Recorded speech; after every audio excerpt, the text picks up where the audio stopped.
Samantala, kahit kailan ang panunuhol ng sinuman para lamang mapadali ang isang gawain ay landas tungo sa korupsyon. Dalawa ang uri ng bribery, direkta at di-direkta. Hayaan natin si Atty. JJ Atienza ang magpaliwanag sa atin ito sa bisig ng batas.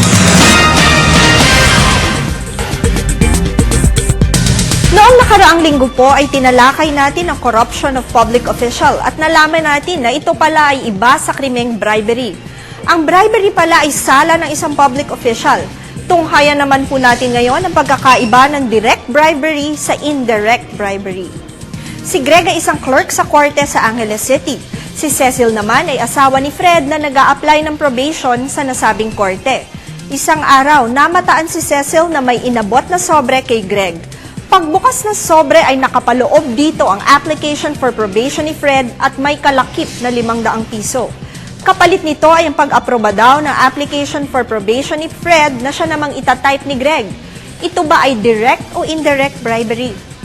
Ayon po sa isang batikang abogado at author ng libro na si Attorney Luis P. Reyes, sa kasong direct at indirect bribery, pareho pong tumatanggap ng regalo ang isang public officer o kawani ng gobyerno.